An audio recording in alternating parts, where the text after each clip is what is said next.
बाँकी भयो छ पुलिसको यहाँ ओडा उद्घाटन गर्यो हामीले ताला लायो त ताला लाने बेला कि मैला बेकुब रहेछ भुल्कियो हाम्रो रिगार्ड खराब भयो मैला बेकुब रहेछ आफू उद्घाटन गरे हामीलाई बाहिर ताड्यो बाहिर त यतिसम्म भयो 8 वर्षमा एकवटा भित्र बसेको छिया हाम्रो के 5 पैसा दिइरहेछ कि त्यही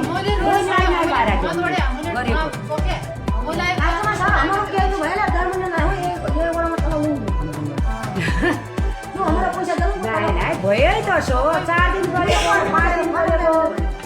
कसैका हामीलाई कति समस्या हुन्छ के हुन्छ हामीलाई हातगोडी संसार रोजगारी गर्दै बनाउन्थ्यो रोजगारी गर्दै हामीले पायो नि पायो बुढी नभएसम्मको रोजगारी हामीलाई सैनिकी हो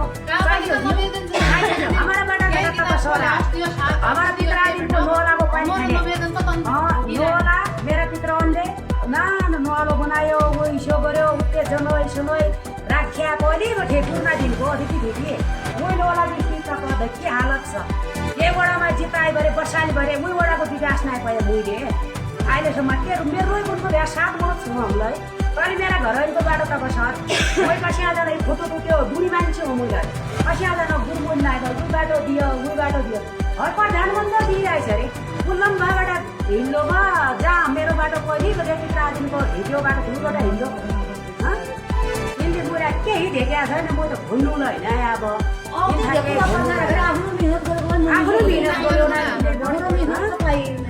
दिल्ली नौकरी मेरो चेलो मेरो भतिजामा 1 महिना काम गरेको छ अरे अब रुपियाँ त ठुलो हो 1 महिना पुरा काम भत्ताको गरेको छ दिनकी ढेडी कति भन्ने तँलाई भने होला उठ्माएको 600 रुपियाँ उठ्माएको नयाँ हो अचियाल ढेडी बढी उठ्माएको 600 सत्य धन हो झुटी बोल्नु नाइ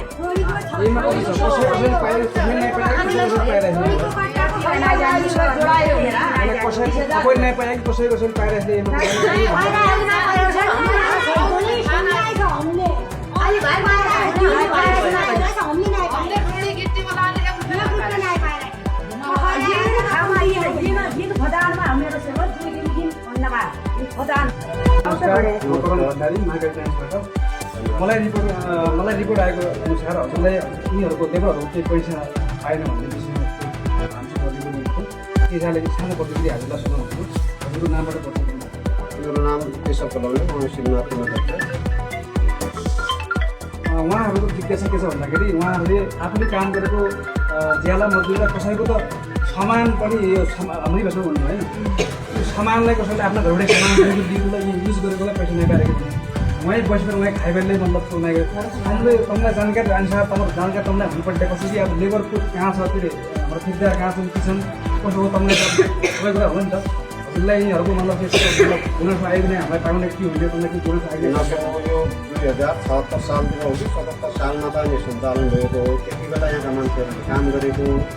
त्यति बेला काम गरेको पैसा यिनीहरूको बाँकी रहेको अब सामान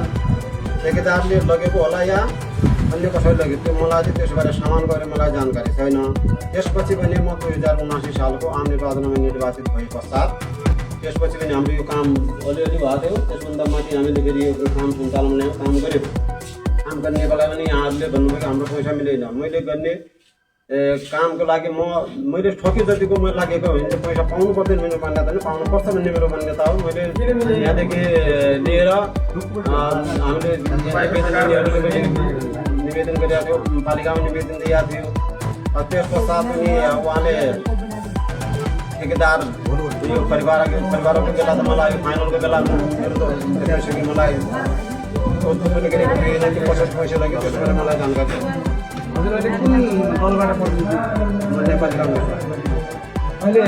समग्र लाग्छ यहाँको पालिका पनि पालिका हजुरले उहाँको लागि मैले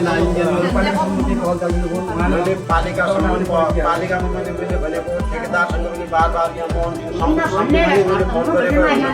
मैले आवेदन प्रयास गरेको यसमा कुनै कदाचित मैले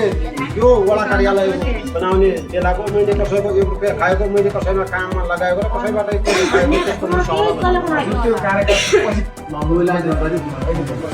पहिला यिनीहरूको काम गरेको पैसा 2077 सालमा लागू भएको थियो। लागू भएको अलिअलि यसो मात्रै पनि यसभन्दा माथि म आए पश्चात यो एक साल 2 साल 2 साल त 2.5 साल त मैले त्यो हाम्रो भाडामा थियो सङ्गला बजारमा ल्याइदिएँ त्यहाँ 2.5 साल त मैले त्यहाँबाट सेवा दिएँ। त्यस पश्चात यो जब निर्माण सम्पन्न भयो त्यसपछि यो उद्घाटन पनि कसैलाई जानकारी नगराई राति उद्घाटन गर्यो भन्ने राति उद्घाटन गरेको होइन त्यो कुरा झुटो हो। जानकारीको छैन सबलाई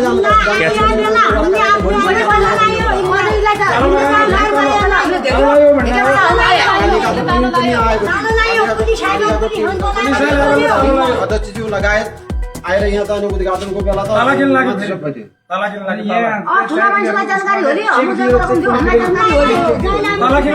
तला चेकको बारेमा ठेकेदारले दिएकोले त प्लेन चेकको कस्तो दिएको त्यो लिङ्गनदी गाउँपालिकाले गरे होला नि लिङ्गनदी गाउँपालिकाले भनेको चाहिँ कार्यकाल पछि ताला लगाएको पहिलो ताला लगाएको ताला एक दिन उद्घाटनको दिन ताला लगाएको भोलिपल्ट ताला खोलिहाल्यो। यिनीहरूले धम्की दियो धम्की दियो ताला खोल्नेमा मलाई अध्यक्षज्यू अब यहाँ कामदारहरूको अध्यक्षज्यू के 15 लाख योजना पठाएको छ भने त्यो कहाँ छ पैसा फेरि कहाँ छ त्यो ताला खोल्न चाहिँ धम्कीले ताला खोल्न लगाउनु भएको कि उहाँले तपाईँको मलाई समस्या समाधान गर्छ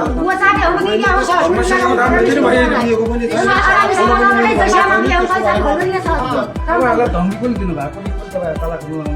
धम्की दिन हालेर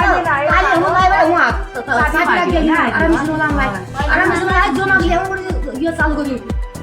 शर्माले गर्दा आइबरे हम तुम्हारा पैसा दिउँ त चाल गर्नु भन्न बारे उनले लाग्यो। अब के समाधानको बाटो के हजुरले के देख्नु भएको छ समाधानको बाटो त अब त्यो मैले सके जतिको गरेको हो। यो म झुटो पनि बोल्दैन म साँचो कुरा भन्छु। अब यिनको समाधानको बाटो त्यति बेला अध्यक्षज्यूले पनि भन्न आयो तपाईँ जाने निवेदन गरेर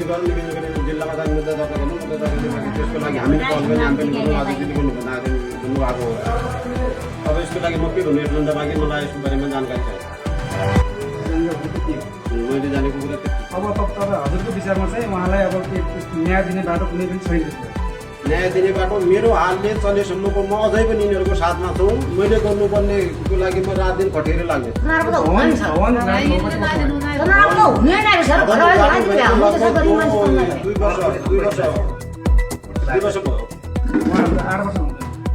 भवन उद्घाटन भएको 8 वर्ष होइन।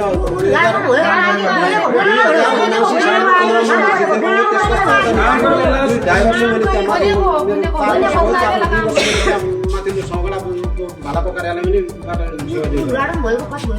उद्घाटन भएको 2 वर्ष हुँदैछ। 2 वर्ष साउन भदौ 2 वर्ष हुन्छ। यो काम चालू गरेको कति सालको छोरो यो 8 वर्ष भयो ए भोगेला भने 8 वर्ष सुरुवात 77 हो कि 77 धन्यवाद। अहिले म पञ्चेश्वर सुनार गाउँपालिका वडा नम्बर 3 को वडा कार्यालयमा छु। यही भवन हो जो विगत 8 वर्षदेखि सञ्चालनमा आएको भवन छ। यी लेबरहरू यहाँ सबै यहाँ हुनुहुन्छ। यी लेबरहरूको पैसा अहिलेसम्म 8 वर्षदेखि अहिलेसम्म कसैले आफ्नो काम गरेको जरा पनि पाउनु भएको छैन र 8 वर्षदेखि अहिलेसम्म कसैले आफ्नो सामान काम गरेर दिएको पैसा पनि पाउनु भएको छ। यही भवन हो देखाइ उहाँहरूले भवनमा ताला पनि लगाउनु भएको रहेछ। ताला खोलियो पैसा दिन्छु भनेर समाधान गरियो ताला खोलियो तर अहिलेसम्म लेबरको पैसा पाउनु भएन।